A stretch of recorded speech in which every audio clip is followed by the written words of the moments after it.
Ici, on a une rivière Jacques-Cartier, chemin Lys-Gosford. Les gens qui voyageaient en train à ce moment-là, les passagers, étaient à ciel ouvert. Il n'y avait pas de wagon fermé. Ça commençait, c'était le premier train. En 71, regardez ce qu'on a fait, puis en 72, ce qu'on a fait. Vous avez Bois de Charpente, 318 000. 1 443 000. Passagers, 1344. Passagers l'année suivante, 5 382. Les gens ont dit waouh, on a un chemin de fer, on peut descendre à Québec, on peut aller faire nos emplettes, on peut aller faire nos affaires. On n'a plus besoin de prendre un buggy, plus besoin de traverser avec le chalet. On va à la station, on embarque sur notre train et merci, on s'en va à Québec. On s'en va à Saint-Sauveur, direct. Gosford n'existe plus. C'est Lake St. John Railway qui achète ça. James O'Sullivan, le fils d'Owen, qu'on a vu tantôt, qui était le grand voyer, c'est lui qui a arpenté les chemins de fer, les terrains. C'est sûr que on ne peut pas passer dans le parc des Laurentides avec des locomotives, ça n'a pas de bon sens. On va passer par la TIC, ce chemin-là, Parent, tous ces endroits-là. Alors, les travaux ont débuté en 83 et complété en 88. Rail de fer, contrairement aux rails de bois qui ont duré 3 ans. C'est fini après ça. Alors, un pont de Shannon, Pratt, qui est encore là, Phoenix Pratt, dépendant des termes que vous utilisez, et qui est encore là, c'est le seul en Amérique du Nord qui est comme ça. C'est le dernier. Alors, il y a eu des stations Shannon, Valcartier. Ensuite, on monte à Way Station, ensuite à Sainte-Catherine. Après ça, il y a eu, tout le long, il y a eu des stations. Et puis, ça montait jusqu'au lac Saint-Jean. Le Québec-Lac-Saint-Jean devient propriété canadienne à CNR. En 19, les trains cessent de circuler sur le pont Gosford. Et de 19 à 29, M. Conway, il dit, moi, je vais louer ça, je vais m'en servir, traverser le bois. Les chevaux, on va prendre des chevaux, on va traverser le bois sur un chariot. Fait qu'il a fait sa business pendant ce temps-là. Alors, vous avez une photo ici du Lake St. John. Là, on change avec un pont de fer, et qui est encore là. Et les styles de locomotive qu'il y avait à l'époque. Vous avez le Québec, Lake St. John, ici. Expropriation. Avant la Première Guerre mondiale, le gouvernement fédéral a dit qu'il faut construire une base militaire. Alors, on va exproprier les gens. Ce fut un exercice très pénible pour les cultivateurs. Parce qu'imaginez-vous que leurs ancêtres arrivent, défrichent, travaillent, acharnés, arracher les souches, couper le bois, semer, etc. Et là, on vient leur dire du jour au lendemain, écoutez, vous êtes là, on prend possession de vos terres avec le petit chèque. Alors, je vois avec ça. C'est pas tellement intéressant. Les gens n'étaient pas contents. Alors là, on regarde 125 cultivateurs en cause, 12 428 acres. C'est du terrain, ça. C'est grand. La plupart des expropriés étaient des cultivateurs de descendance irlandaise. Et ça, il y a aussi, on parle du côté Sainte-Catherine. La même chose est arrivée à Saint-Gabriel de Valcartier. Il y a aussi une partie qui est partie en fumée à ce moment-là. Les compensations financières, c'était pas des gros montants. C'était avoir une grosse terre de 250 arpents pour 3 000 $. C'était pas comme ça. Alors, c'était pas terrible. Alors, 30 000 soldats arrivent au camp en 1914 pour la Première Guerre mondiale. Alors, imaginez-vous, quand il y a 30 000 soldats qui arrivent, ça crée de l'emploi. Il n'y a pas de doute. Il y en a de l'emploi pour tout le monde. Et à partir de ce moment-là, ça n'a jamais cessé. Il y a toujours eu de l'emploi sur la base et au centre de recherche, etc. Mais ça a changé le climat à jamais. Parce qu'il ne faut pas revenir. C'est terminé. On regarde les 33 000 soldats à Valcartier. Ici, vous avez le Montriquet. Mais à ce moment-là, ça s'appelait Pinckney's Mountain. Pourquoi ça s'appelait Pinckney's? Parce que c'était le nom de la personne qui demeurait là, M. Pinckney. Alors, ça, c'est Pinckney's Mountain. Et on tirait du canon à ce moment-là, sur ce côté-là. Après ça, ils ont cessé. Ils ont fait un champ de tirailleurs, mais durant cette période-là, on tirait du canon ici. L'expropriation se fait, si on regarde cette carte-là, se fait ici comme ça.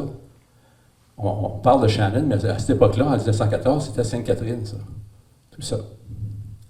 Alors, vous avez le chemin Gosford, vous avez Wexford, la sixième concession, la 5e, le pont, le chemin de fer, le pont est là. Et puis le tracel ici, qui est maintenant une piste cyclable. Et puis ça a été exproprié, tout ça. Mais ce n'est pas la plus grosse expropriation. La plus grosse expropriation va venir plus tard, en 63, 64. Municipalité de Shannon. Alors, les gens de Shannon, n'oubliez pas que Shannon, ça couvrait le 4e, 5e, 6e, 7e, 8e, 9e, 10e, 11e, 12e rang.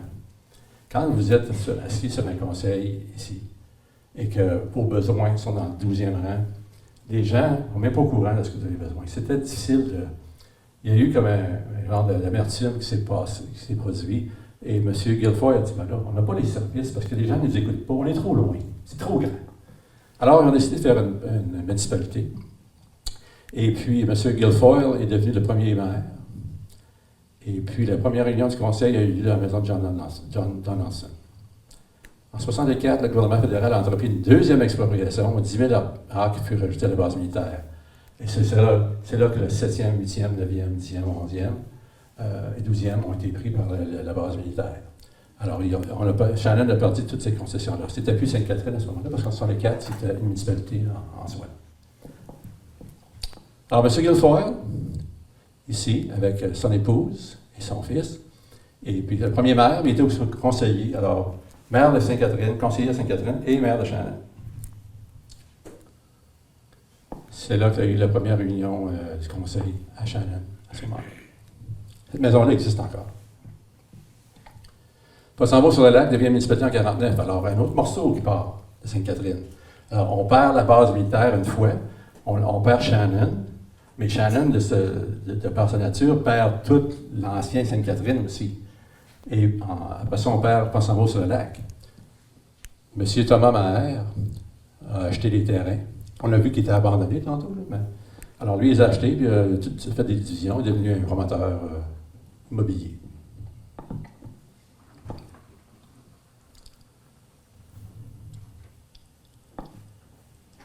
Lac-Saint-Joseph, en 1936. C'est un territoire qui est beaucoup plus petit, mais il reste que c'est un autre morceau de Sainte-Catherine qui s'est détaché.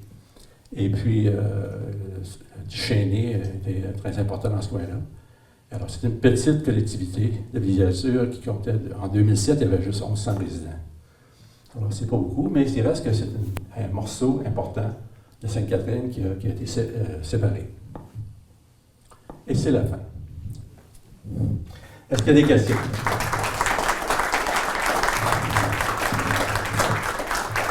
Oui. Dans vous avez mentionné une occupation de certaines communautés, hein, les Atikamekw, tout ça. Oui. Ils n'ont pas collaboré avec les Irlandais pour les aider à s'installer? Non, j'ai rien trouvé là-dessus. Non, quand le Seigneur a donné les terres, les Irlandais ont pris leur cadastre et c'était ça. Est-ce qu'il y a eu des collaborations pour d'autres raisons? Oui, peut-être, là. Mon grand-père me disait qu'il se promenait en raquette tout l'hiver. Tout l'hiver. Il prenait les pieds tout l'été aussi. Fait que c'était pas facile, là. C'était très difficile. Ils ont retrouvé, on sait qu'il y avait des campements à Saint-Raymond-de-Port-Neuf, Huron, Wendat. Alors, Wendake, le Juron, la gang est là, mais ils sont là, puis c'est là qu'ils chassaient aussi. Ouais. À Saint-Raymond, là, il y avait la cabane d'automne. Mm-hmm. Mais ils ont retrouvé de la poterie, etc. Là. Saint-Raymond a été bâti sur un terrain qu'occupaient les Hurons. Les Jésuites ont pris des notes, mais il reste quand même que c'était les gens qui étaient en mouvement. Il y avait surtout les territoires de chasse. Alors, on peut présumer que probablement qu'il y a des gens qui ont été à la chasse. Et puis, Siméon Boucher me disait que son grand-père, son arrière-grand-père, était arpenteur dans les Laurentides, arpenteur à la chaîne. Il partait en octobre, il revenait en avril avec des gens du Wendat. Alors, il partait tout pendant 4, 5, 6 mois. Il se rendait jusqu'à jusqu'au lac Saint-Jean, il faisait de l'arpentage, puis il revenait. Alors, il y a eu des collaborations, mais... Au début, vous disiez qu'il parlait gaélique. Oui. Les Wendat parlaient Wendat, là, ils n'étaient pas tous français. Là. Non. Même s'ils ont rencontré Samuel de Champlain en Ontario, Ça parlait encore Wendat. Oui. Fait que c'est peut-être la communication. C'est sûr qu'on trouve le moyen, là. Au début, ici dans la paroisse, les messes se disaient en gaélique. Non seulement en anglais, mais en gaélique aussi. Alors, c'était vraiment une communauté. Je dirais que 80% de la population de Sainte-Catherine était irlandaise. C'est beaucoup, là. Est-ce qu'il y a d'autres questions? Le chantier qu'on a vu Oui. au tout début, Oui. il y avait juste une façade qui était visible. Pourquoi? Question d'isolation? Ça a l'air que c'était très froid l'hiver et très chaud l'été. Il n'y a pas de fenêtre, la boucane. Mon grand-père me disait que le plancher est en terre, donc c'était comme de l'asphalte. On pouvait passer le balai. Tellement que c'était tapé, là.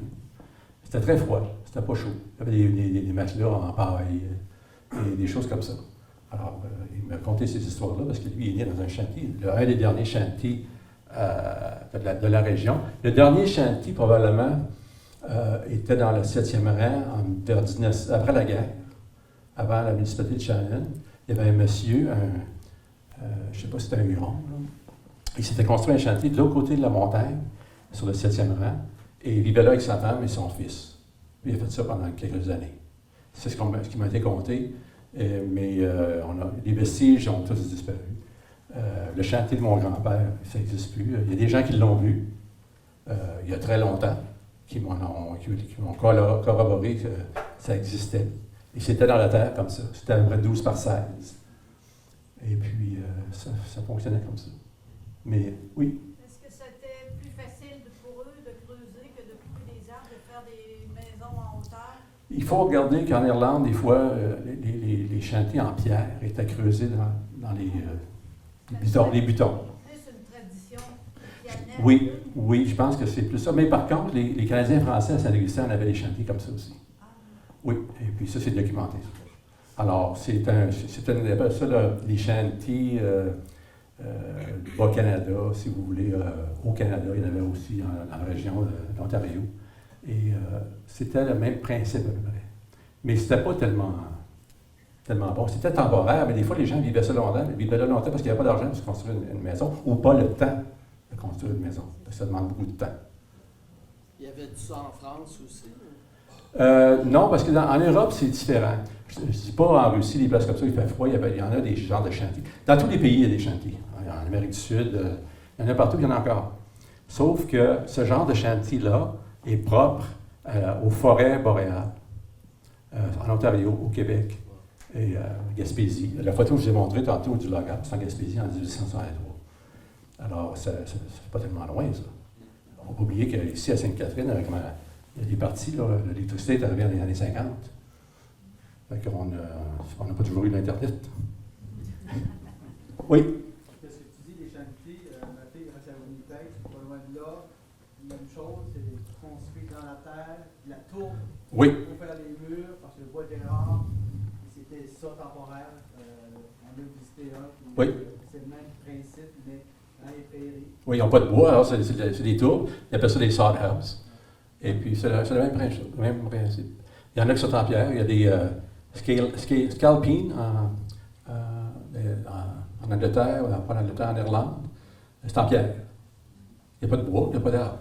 Alors, vous savez qu'actuellement, au Québec, il y a 10 000, au Canada, il y a 10 000 arbres par individu, par Canadien. En Angleterre, actuellement, il y a 7 arbres pour un individu. Il n'y a plus de bois, il n'y a plus rien. C'est juste des champs.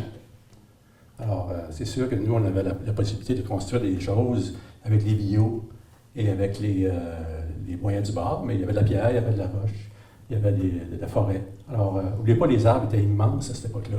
Quand, suite aux guerres napoléoniques, ils sont venus chercher le bois ici, dans l'Outaouais et à Montréal, et dans ce coin-ci, les arbres, c'était pour faire des mâts de bateaux. On parle de gros arbres. Souvenez-vous, ceux qui vivaient à Shannon, le gros pin à côté du pont. L'énorme pin. C'est des forêts comme ça. Avec le temps, les arbres ont tombé, les arbres ont été coupés et ils ont été renouvelés. Mais quand les gens ont commencé, c'était des forêts vierges, avec des arbres qui n'avaient jamais été touchés. C'était énorme. Ben, c'est ce qu'ils disent. La première coupe d'arrivage au quartier, pourquoi pas un arbre en bas de 16 pouces à la souche. Ah, Mais ça ne m'étonne pas. Ça prenait 2 hommes, des fois, pour faire ces arbres-là. Là. Avec un gars dans l'arbre. Un homme seul, ça ne fonctionnait pas. Parenthèse, en Angleterre, en ce moment, il reste une forêt qui est protégée, qui n'est pas immense. Puis tous les films que vous avez vus, là, de Cap et d'épée, de Robin des Bois, pas les Lord of the Rings, parce que je pense que c'est fait en Nouvelle-Zélande, mais tous les films qui sont faits en Angleterre sont tous faits dans cette petite forêt-là, parce que c'est une forêt qui n'a jamais été touchée. Puis il y a encore des immenses arbres. J'aimerais terminer en vous disant que les Irlandais, il y en a beaucoup qui ont quitté pour le Vermont, Massachusetts, New York. Les terres étaient pauvres. C'était très difficile de gagner sa vie. Et les gens se sont découragés et ils sont partis travailler dans les usines. Les usines à coton, les usines à tissu, les usines à la chaussure, les tanneries. Et puis, dans mes recherches, j'ai trouvé beaucoup de personnes qui ont quitté. Et les noms qu'on a vus tout à l'heure, une grande partie qui sont retrouvés aux États-Unis, d'autres dans l'Outaouais, mais moins. En Ontario, si vous passez sur l'autoroute en allant vers Ottawa, Cumberland, tous ces endroits-là, c'est des gens il y en avait beaucoup qui étaient ici, qui sont retournés là-bas. Les clôtures de roche ici. Oui. Oui. On se promenait dans les rangs, les clôtures de roche, c'est de la roche comme... Oui, c'est ça. Ah, c'est pas facile. Moi, j'aurais une question. Il y a une des dernières listes, là, quand je pense que c'est 1850, il y avait un Edward Maher. Puis là, Thomas Maher qui est venu acheter, ou Maher qui est venu acheter. Est-ce que c'est un gars de Sainte-Catherine, Thomas Maher? Ou... Non, d'après ce que j'ai pu comprendre, c'est un homme d'affaires de Québec. Est-ce qu'il était parent avec les Maher ici? Peut-être. Joseph Maher restait en haut de la route du Sommet. Ouais, c'était Edward, l'autre. Il est là, 1943, Edward Maher. Je me demandais si ça avait de la parenté avec le fameux Thomas Maher. Peut-être. Pas nécessairement, parce que, n'oubliez pas qu'à cette époque-là, c'était encore Sainte-Catherine. Alors, les Maher vivaient ça dans la 6e concession. Et puis, si on regarde la route du Sommet, quand on descend, on arrive en haut de la montagne pour descendre vers Shannon, vers le marécage, où il y a des gros blocs de ciment. Mais en haut de la montagne, toute cette montagne-là appartenait à Joseph Maher. Et, qui était parent avec les Maher, qui étaient juste de l'autre côté de la montagne. Sur l'autre côté, c'est la montagne, où les Guilfoyle, les Kiley et les McLennan demeuraient. Alors, c'était des gens qui étaient parents, ça. Mais Thomas Maher, je n'ai pas fait la recherche. Je n'ai pas trouvé rien qui m'indiquait ça. J'aimerais les capables de le savoir de ma famille. Mais on peut pas le savoir parce que je suis rendu à 6000 personnes dans l'arbre généalogique. Et puis, j'ai presque toute Shannon et Sainte-Catherine, les Irlandais. Alors, puis ils sont tous parents avec moi sans reliance. Alors, j'ai beaucoup de cousins ici ce soir. Alors, et cousines. Alors, ça me fait plaisir. Alors, je vous remercie d'être venu. Vous n'aviez pas un livre qui allait sortir? Oui, je suis en train d'écrire un livre, mais quand je prépare des conférences, puis je fais des recherches généalogiques, puis les gens me demandent des petits travaux, j'ai pas toujours le temps, mais ça s'en vient. Et oui, et ça, c'est pas juste un livre sur mes ancêtres Stuart, c'est pas un livre qui va aussi couvrir les arbres généalogiques des familles qui sont reliées à ma famille. Et c'est beaucoup. Mais je vais essayer de garder ça raisonnable. Ça ne sera pas juste sur Sainte-Catherine. Ah non, ça va être Sainte-Catherine et les histoires des anciennes personnes. Okay. Moi, j'écris sur le passé, non pas sur le présent. Okay. Alors, le présent, c'est l'histoire de demain, mais ce que je recherche, c'est des choses de 1800, 1900, c'est ce qui m'intéresse. Comment les gens vivaient, qu'est-ce qu'ils mangeaient, toutes ces histoires-là. On trouve des choses intéressantes dans les archives des églises, dans les recensements, on trouve des choses intéressantes aussi. C'est comme ça qu'on bâtit les histoires. Alors, je vous remercie d'être venu. Ça fut très, très, très agréable. Et puis, comme vous voyez, c'est en train d'être filmé. Alors, monsieur Stéphane, vous allez passer ça à la télévision? Après les fêtes? Oui. OK, merci beaucoup. Alors, merci beaucoup.